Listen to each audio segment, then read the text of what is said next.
तर काल या ओलीस नाट्य थरार नेमका कसा घडला आपण एकदा बघूया। तर काल हा सगळा थरार घडलेला आहे। दुपारी 2:29 पवई पोलिसांना फोन आलेला आहे।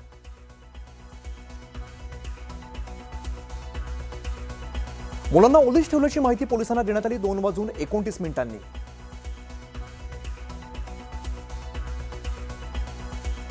त्यानंतर आरे स्टुडिओमध्ये मुलांना ओलीस ठेवलेलं होतं। पोलिसांना अशा पद्धतीचा फोन आला।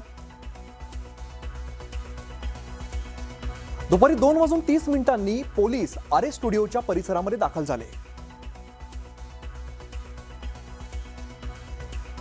दुपारी 2:30 आरे स्टुडिओमध्ये रोहित आर्यने मुलांना ओलीस ठेवलेलं होतं। दुपारी 2:40 पोलिसांनी रोहित आर्याशी संपर्क साधलेला आहे। यानंतर 3:50 अग्निशामक दलाच्या जवानांनी स्टुडिओच्या टॉयलेटची खिडकी तोडली आहे।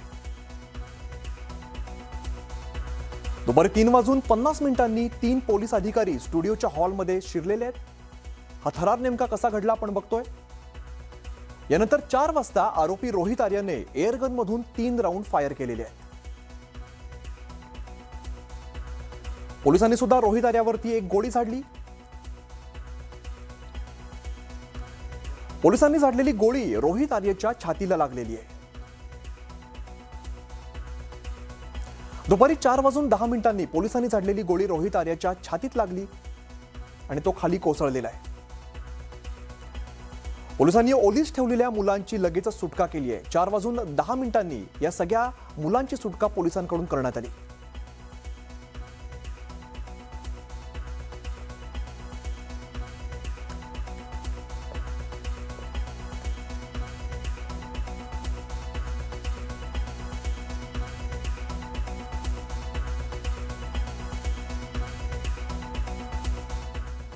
दरम्यान पवईतील ओलीस प्रकरणी एकनाथ शिंदेंचा जखमी आजींशी संवाद झालेला आहे। 17 लहान मुलांचा जीव वाचवण्याचा मंगल पाटणकरांशी संवाद साधलेला आहे। आजीने वेळीच पोलिसांना बोलवल्यामुळे ओलीस नाट्याचा उलगडा झाला।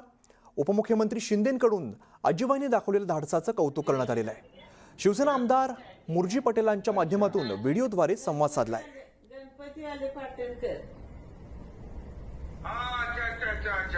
ओके ओके ओके तुम्ही भेटता की मला नेहमी भेटतो आपण आणि काळजी करू नका बिलकुल।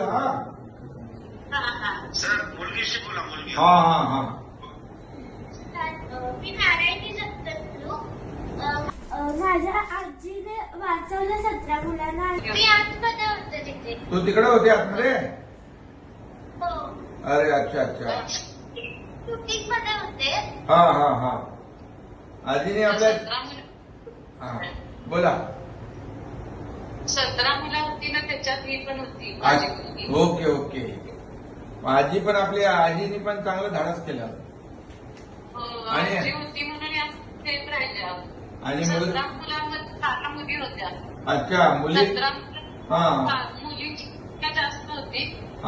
15 मुली होत्या आणि आजीने त्यांना तिला सोडलंच नाही। ते एकेकाला घेऊन जात होते मुलींना, पण तिने सोडलं नाही।